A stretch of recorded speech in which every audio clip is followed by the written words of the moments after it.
بسم اللہ الرحمن الرحیم نحمدہ نصلی علی رسولہ الکریم اما بعد۔ آج کا ہمارا موضوع ملازمت کے متعلق ہے۔ ملازمت کے احکام اور پھر ملازمت کے حصول کے جو شرعی طریقے ہیں ان کو تفصیل سے بیان کریں گے۔ دیکھیں، اللہ رب العزت نے اس رزق کو اور اس رزق کے طلب کرنے والے کو پسند فرمایا جو اپنے ہاتھ کی کمائی سے رزق طلب کرتا ہے، اور وہ چیز کہ جس میں اللہ کی رضا ہے وہ ہمارے لیے عبادت ہے۔ تو ایسا سمجھیے کہ جو انسان اپنے ہاتھ کی کمائی سے رزق حلال کماتا ہے، اس کا یہ رزق حلال کمانا یہ ایک عبادت ہے۔ جیسا کہ حدیث مبارکہ میں آتا ہے، جناب رسول اللہ صلی اللہ علیہ وسلم نے فرمایا کہ رزق حلال کی کمائی، طلب و کسب الحلال، کے رزق حلال کی کمائی، فرمایا کہ یہ ایک فریضے کے بعد ایک دوسرا فریضہ ہے۔ کیوں؟ اس لیے کہ رزق حصول کے دو ذرائع ہیں، ایک تجارت ہے اور ایک ملازمت ہے۔ ملازمت میں پھر ساری چیزیں آ جاتی ہیں، مختلف شعبے آ جاتے ہیں اور اس میں مختلف کیٹاگریاں آ جاتی ہیں۔ تو ملازمت یہ قرآن و حدیث سے ثابت ہے، حضرات انبیاء علیہم السلام سے ثابت ہے۔ جیسا کہ قرآن مجید میں اللہ رب العزت نے حضرت موسیٰ علیہ السلام کا قصہ بیان فرمایا۔ سورۃ قصص کے اندر اللہ رب العزت نے حضرت موسیٰ علیہ السلام کا قصہ بیان فرمایا کہ حضرت موسیٰ علیہ السلام جب اپنے علاقے سے ایک قبطی کو مکہ مارا، اور پھر اس کے وجہ سے کہ کہیں مجھے فرعون گرفتار نہ کر لے اور ان کے ظلم کا شکار نہ ہو جاؤں، تو اب وہاں سے وہ ہجرت کر کے چلے گئے۔ اور پھر جب وہ مدین کے علاقے، حضرت شعیب علیہ السلام کے علاقے پہنچے، تو وہاں صورت یہ ہوئی کہ وہاں ایک کنویں پر جا کر بیٹھے، اور کنویں پر لوگ اپنی بکریوں کو پانی پلا رہے تھے۔ تو وہیں دو لڑکیاں اپنی بکریاں لے کر آتی تھیں اور وہ ان کو پانی پلا رہی تھیں۔ حضرت موسیٰ علیہ السلام نے دیکھا کہ باقی سب مرد ہیں، مرد اپنی قوت سے جلدی پلا رہے ہیں اور وہ بیچاری سائیڈ پہ کھڑی ہیں۔ جب سب پلا کے چلے گئے تو پھر یہ آخر میں اپنی بچیوں کو بچہ کچا پانی پلا رہی ہیں، تو انہوں نے اپنے قوت بازو سے کنویں کا ڈول نکالا اور پھر ان کی بکریوں کو پانی پلا دی اور وہ چلی گئی۔ اب وہ حسب معمول وقت سے پہلے گھر پہنچی۔ جب وقت سے پہلے گھر پہنچی تو والد سے نے سوال کیا کہ خیریت، آج وقت سے پہلے کیسے پہنچی؟ تو انہوں نے اپنا یہ سارا جو واقعہ پیش آیا اس کو بیان کیا۔ تو حضرت موسیٰ علیہ السلام نے ہمارے ساتھ ایسا معاملہ کیا۔ حضرت شعیب علیہ السلام نے اپنی بیٹیوں میں سے ایک کو کہا کہ آپ جاؤ، وہاں وہ شخص اگر موجود ہو تو اس کو میرے پاس بلا کے لے آؤ، اور ان کو کہو کہ میرے ابا آپ کے اس احسان کا بدلہ دینا چاہتے ہیں، آپ نے جو ہمارے ساتھ یہ ہمدردی کی ہے اس کی اجرت دینا چاہتے ہیں۔ اب حضرت شعیب علیہ السلام کی بیٹیوں میں سے جب ایک بیٹی وہاں پہنچی اور انہوں نے حضرت موسیٰ علیہ السلام کو کہا کہ میرے ابا بلا رہے ہیں، صرف مطلق کہہ دیتے کہ ابا بلا رہے ہیں تو اس میں کئی شک و شبہات ہوتی، پتہ نہیں کیا وجہ ہے، کس وجہ سے۔ تو انہوں نے بلانے کا مقصد بھی بیان کر دیا کہ آپ نے جو ہمارے ساتھ احسان کیا ہے اس احسان کا بدلہ دینا چاہتے ہیں۔ حضرت موسیٰ علیہ السلام جب یہاں پہنچ گئے اور گفتگو ہوئی، حضرت موسیٰ علیہ السلام نے اپنا سارا قصہ واقعہ بتا دیا کہ میں یہاں کیسے پہنچا اور کس وجہ سے پہنچا۔ تو حضرت شعیب علیہ السلام کی دو بیٹیوں میں سے ایک بیٹی یہ کہنے لگی کہ ابا جان، ان کو آپ بکریوں کے چرانے پر ملازمت پر رکھ لیجئے۔ اس کی وجہ یہ ہے کہ یہ قوی بھی ہیں، اپنے کام میں مہارت بھی رکھتے ہیں اور یہ امانت دار بھی ہیں۔ حضرت شعیب علیہ السلام نے اپنی بیٹی سے پوچھا کہ آپ کو کیسے پتہ چلا کہ یہ اپنے کام میں مہارت رکھتے ہیں، قوی بھی ہیں اور یہ امانت دار بھی ہیں؟ فرمایا کہ ابا جان، جب یہ ہماری بکریوں کو پانی پلا رہے تھے، وہاں کنویں کا جو ڈول ہے اور اس سائیڈ سے اس کنویں کے سے جو پتھر ہٹایا جاتا تھا، تو وہ 10 آدمی مل کر یہ کام کرتے تھے، لیکن انہوں نے اکیلے نے ہی اپنے قوت بازو سے اس ڈول کو نکال لیا۔ تو اب فرمائے کہ اس وجہ سے میں نے اندازہ لگایا کہ یہ کیا ہیں، قوی ہیں۔ اور دوسرا یہ امانت دار اس طرح ہیں کہ جب میں ان کو بلا کے لائی تو میں آگے چلنے کی بجائے انہوں نے مجھے کہا کہ میں آگے چلتا ہوں، جہاں راستہ بدلنا ہو وہاں آپ مجھے تنبیہ کر دینا، میں وہاں سے راستہ بدل لوں گا۔ تو فرمائے کہ اس وجہ سے میں نے اندازہ لگایا کہ یہ امین بھی ہیں اور یہ اپنے کام میں مہارت بھی رکھتے ہیں۔ تو حضرت موسیٰ علیہ السلام کے ساتھ ان کے والد حضرت شعیب علیہ السلام نے ملازمت پر معاہدہ کیا، اور معاہدے میں طے کیا کہ آپ میری 10 سال بکریاں چرائیں، یہ اختیار ہے، اور 8 سال بکریاں چلانا یہ لازم ہے، یعنی 8 سال تک آپ میری بکریاں چرائیں، اس کے اوپر جو اجرت دی جائے گی میں اپنی 2 بچوں میں سے ایک بچی کا نکاح آپ کے ساتھ کر دوں گا، اور اگر آپ 10 سال چرا دیں گے تو یہ آپ کا کیا ہوگا، مجھ پر احسان ہوگا۔ اور حدیث مبارکہ میں آتا ہے کہ رسول اللہ صلی اللہ علیہ وسلم نے فرمایا کہ حضرت موسیٰ علیہ السلام نے کامل مدت پوری فرمائی۔ کامل مدت کا مطلب کیا، 10 سال ملازمت کی، اور 10 سال کی ملازمت میں انہوں نے اپنا کام خوب اچھے طریقے سے نبھایا۔ دیکھیں اسی طریقے سے رسول اللہ صلی اللہ علیہ وسلم کا واقعہ بھی آتا ہے حدیث مبارکہ میں کہ آپ صلی اللہ علیہ وسلم نبوت سے قبل وہاں ایک خاتون تھی جو نیک پارسا اور بڑی امانت دار، اور عرب کے اندر خصوصاً مکہ میں ان کا ایک نام تھا حضرت خدیجہ الکبریٰ رضی اللہ تعالی عنہا، اور وہ تجارت میں اپنا ایک نام رکھتی تھی۔ یہاں سے ایک بات سمجھیے، جو پچھلا واقعہ میں نے حضرت شعیب اور حضرت موسیٰ کا بیان کیا، اور یہ واقعہ رسول اللہ صلی اللہ علیہ وسلم اور حضرت خدیجہ کا، اب دیکھیں وہاں بھی جو بکریاں چرانے والی ہیں وہ عورتیں ہیں، اور یہاں بھی جو تجارت کرنے والی ہیں وہ بھی کیا ہیں، عورت ہے۔ تو اس لیے اسلام نے عورت کو کام کرنے سے یا تجارت کرنے سے منع نہیں فرمایا، بلکہ خیر القرون میں اس کی کئی مثالیں ملتی ہیں کہ دیکھیں نبی کی بیٹی ہیں لیکن وہ کیا کر رہی ہیں، بکریاں چرا رہی ہیں، اور نبی کریم صلی اللہ علیہ وسلم کی زوجہ مطہرہ ہیں لیکن کیا کر رہی ہیں، تجارت، اور تجارت بھی ایسی کہ پورے عرب میں سب سے بہترین تجارت ان کی تھی، اور وہ ایک چھوٹے پیمانے پر نہیں تھی بلکہ وہ ایکسپورٹ امپورٹ کے پیمانے پر تھی کہ بہر ملک سے مال یہاں عرب سے جاتا اور وہاں خریداری فروختاری ہوتی، اور پھر وہاں سے مال خرید کر یہاں کے مطابق مال لایا جاتا، وہ ان کا ایک اپنا سلسلہ تھا۔ تو رسول اللہ صلی اللہ علیہ وسلم سے پیغام بھیجا کہ آپ میرے مال کو کہاں لے جائیں، شام لے جائیں، اور معاہدہ یعنی آپ کو بطور ملازم کے، شراکت کے نہیں کہا کہ آپ میرے اس کاروبار میں شریک ہیں، بلکہ یہ فرمایا کہ آپ جیسے میں باقی پہلے بھیجا کرتی تھی، البتہ جتنا ان کو اجرت دیتی تھی ان کا دگنا میں آپ کو اجرت دوں گی۔ رسول اللہ صلی اللہ علیہ وسلم نے اس کو قبول فرما لیا، اور انہوں نے اپنے ایک غلام کو بھی آپ صلی اللہ علیہ وسلم کے ساتھ بھیجا بطور خدمت کے۔ آپ صلی اللہ علیہ وسلم سفر شام پر تشریف لے گئے، وہاں تجارت کی، اور جب تجارتی قافلہ واپس آیا تو آپ صلی اللہ علیہ وسلم کو اس سے کئی گنا نفع حاصل ہوا، یعنی جو پہلے قافلے جاتے تھے اور اس سے تجارت میں نفع حاصل کر کے آتے تھے، حضور اکرم صلی اللہ علیہ وسلم اس سے کئی گنا زیادہ نفع حاصل کر کے لے آئے ہیں۔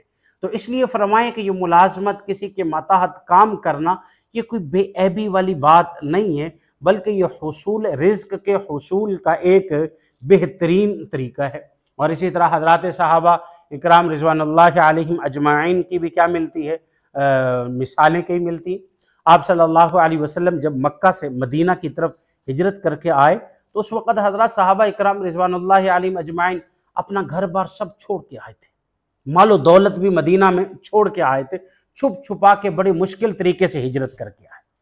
اور پھر حضرت عبد الرحمن بن عوف کے بارے میں آتا ہے، رسول اللہ صلی اللہ علیہ وسلم نے مواخات فرمائی، ایک انصاری صحابی کے حضرت عبد الرحمن بن عوف کو مواخات میں شامل فرمایا۔ اب حضرت عبد الرحمن بن عوف نے یہ نہیں کہا کہ مجھے اپنے مال میں سے کچھ دے دیں، مجھے یہ کر دیں، نہیں، ان سے 2 باتیں کی، کہا کہ مجھے بازار کا راستہ بتائیے، بازار کا راستہ کون سا ہے؟